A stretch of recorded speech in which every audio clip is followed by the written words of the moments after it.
Akif Nağının anası ermənidir, atası Azərbaycanlıdır dedilər.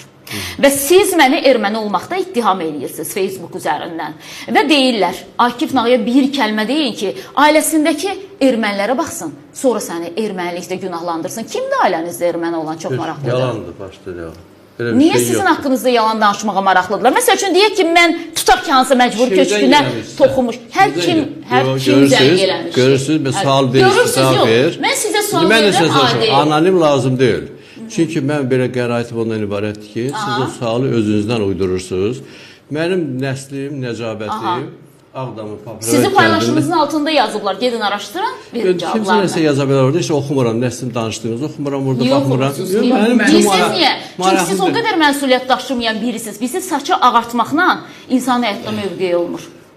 Mən həqiqətən sizin saçınızın ağırlığına... Bir dəqiqə, Akif Nağı 1-ci Qarabağ Savaşında 4 və 5 qardaşı ilə aldığım məlumata görə Qarabağı tərk eləyənlərdən ilk olub və bugün burada oturub, Ağdam uğrunda döyüşməyən adam olmuşsunuz, burada oturub Ağdam haqqını çox-çox xahiş eləyirəm. Yəni, burada bilirsiniz necə, artistliyə ehtiyac yoxdur. Çox özünə hörmət eləyən adamlar yazır. Yo, dayanmıram, qoy fikirlərimi deyim, sonra deyəcəksiniz.